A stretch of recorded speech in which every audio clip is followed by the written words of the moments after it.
Ladies and gentlemen, it's Lee Manaka. Lee Manaka. It's Lee Manaka. Lee Manaka.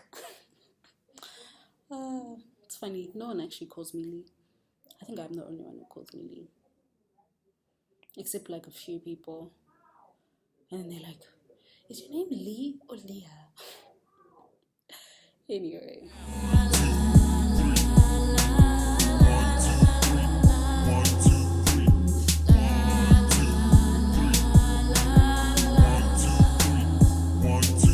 You never know where you're going when you're looking for something.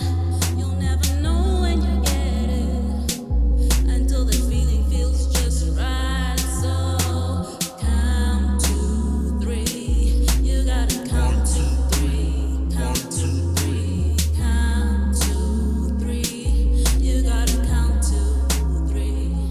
So today I wanted to discuss. Just make sure this. Yeah.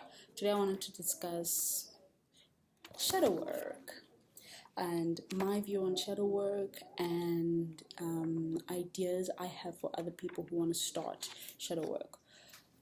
It's mainly stuff that I have done. I'm going to be looking down at my notebook because that's where I wrote the stuff that I did. So shadow work is as simple as journaling. Now, journaling is your normal diary stuff where you write about your day. But the difference is, it's not just.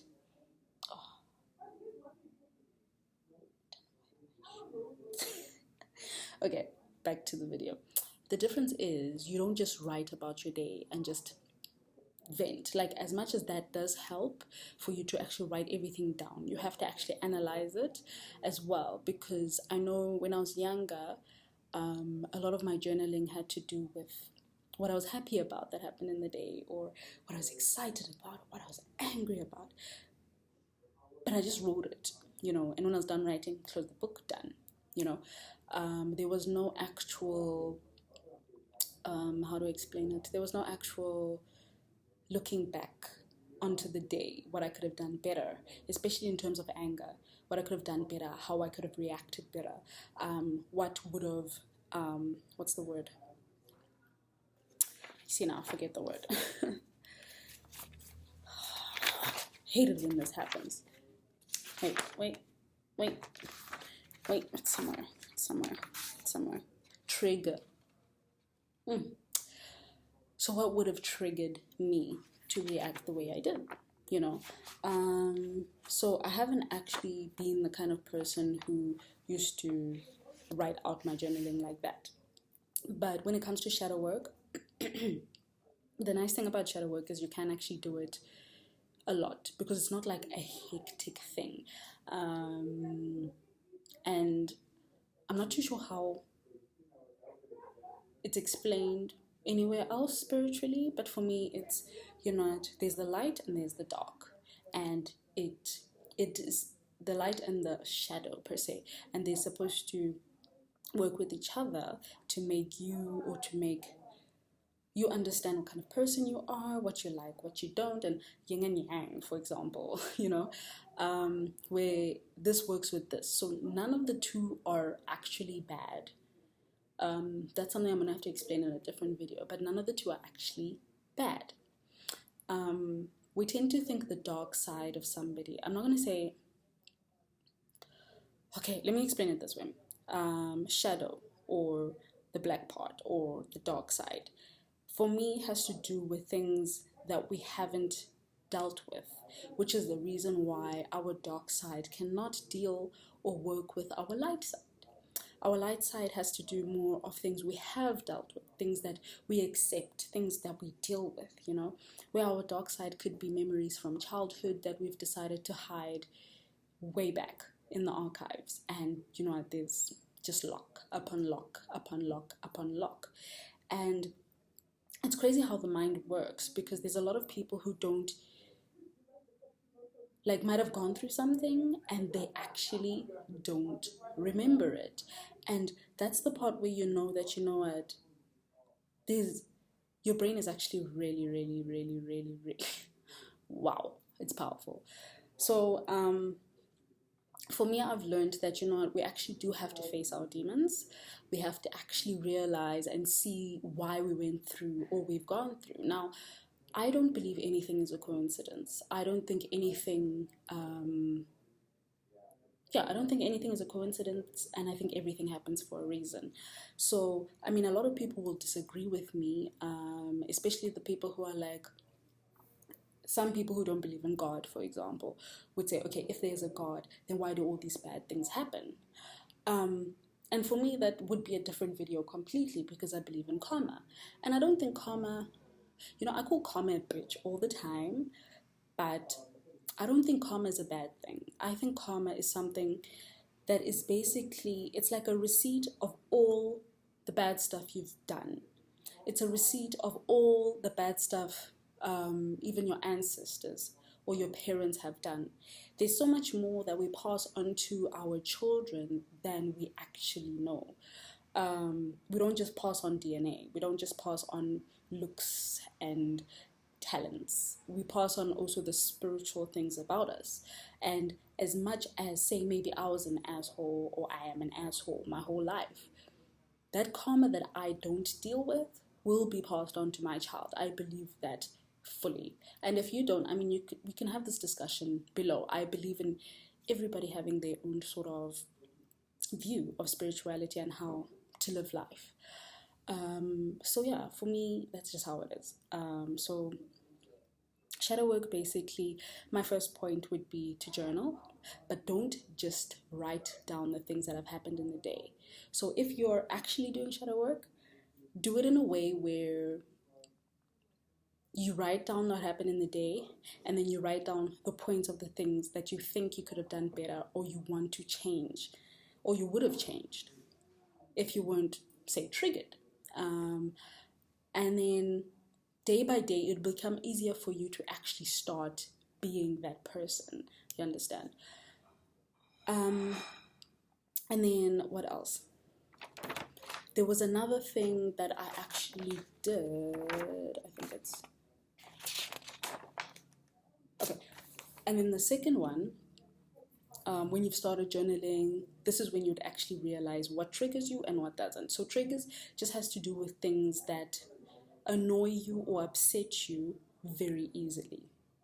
Now, the best way is to start journaling, because that way you can obviously take out the small things each day and see what actually really upsets you, because sometimes we just get angry and we don't know why. And then what you can do is you can make a list of 10 triggers, right?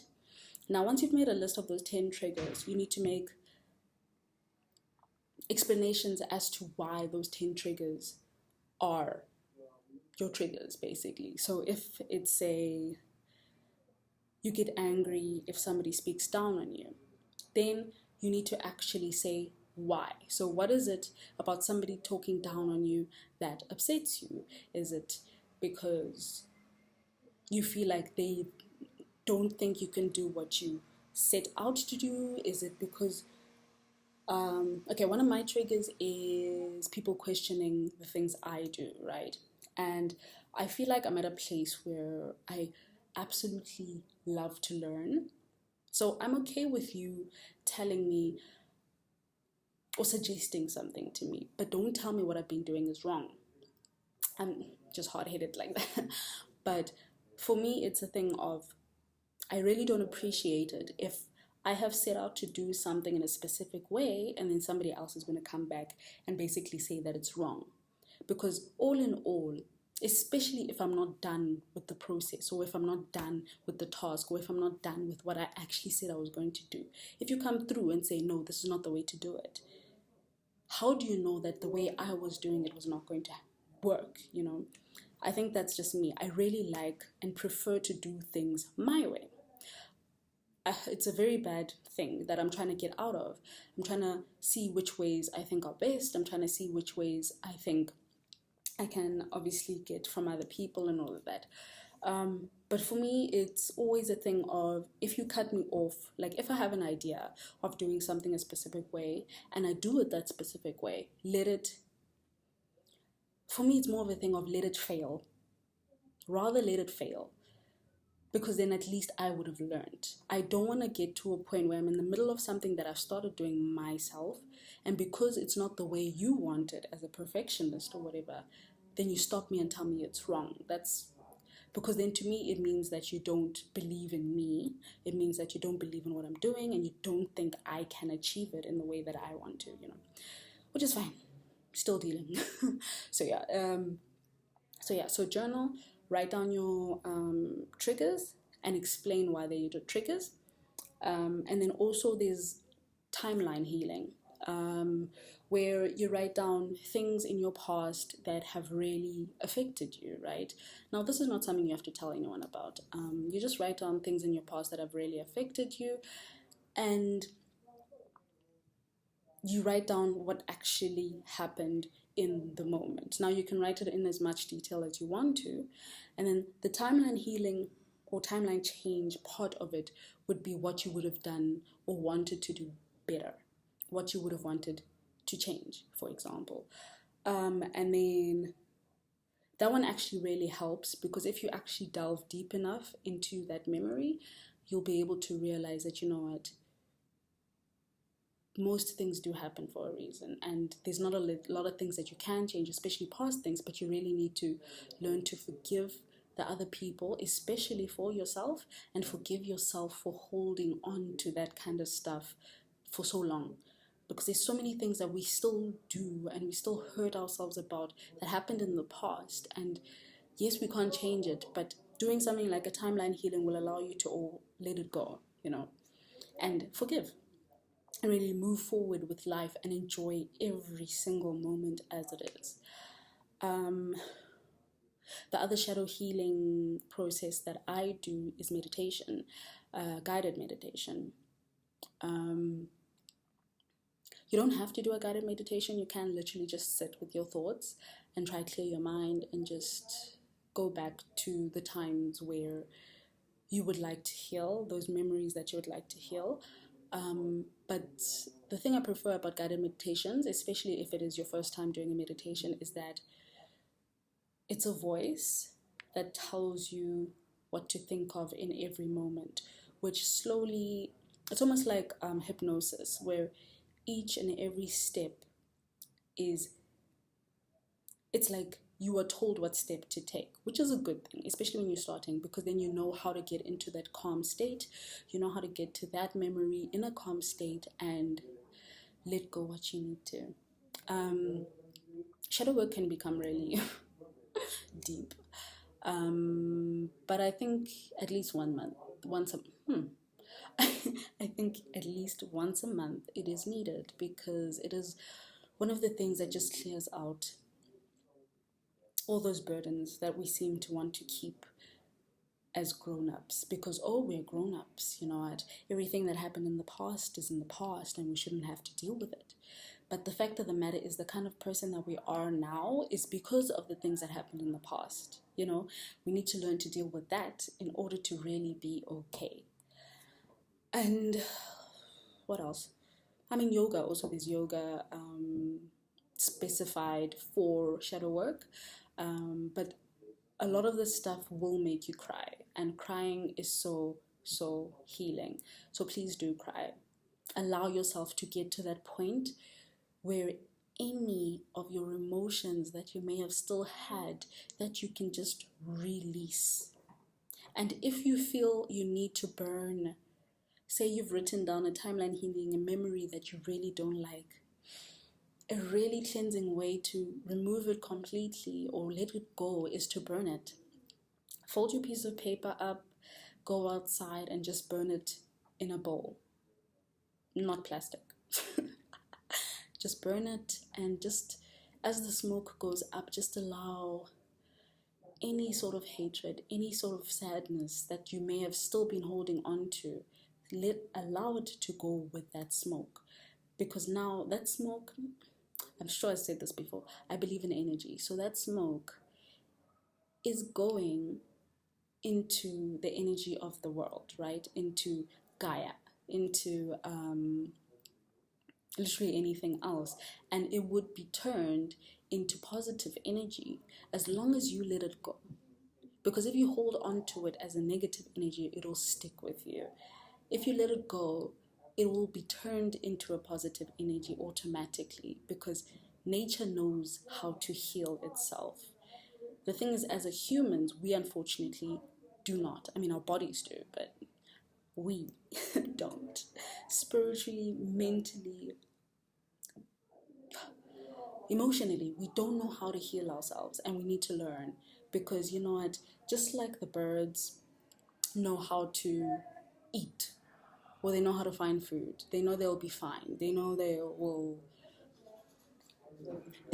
always be fed. You know, that's just all we need to do. Go through life, understand every single moment that's happening, learn from it, understand it, and you know what, in the end, just truly love ourselves. I hope that's all the steps. If I've forgotten, hopefully I just put it in the description below. But if you need me to tell you anything else about shadow work, please do let me know. Oh yes, and shadow work doesn't work by itself. You can actually also do therapy. I think everybody should do therapy, literally everyone. Whether you think you've been through something traumatic or not, just go through therapy. Speak to somebody professional. They actually went through school to learn this stuff. And you'd be surprised what you'll actually find. You'll be really surprised what you'll actually find. And therapy is not for... I feel like we're all broken in some sort of way, but the word broken is not even bad.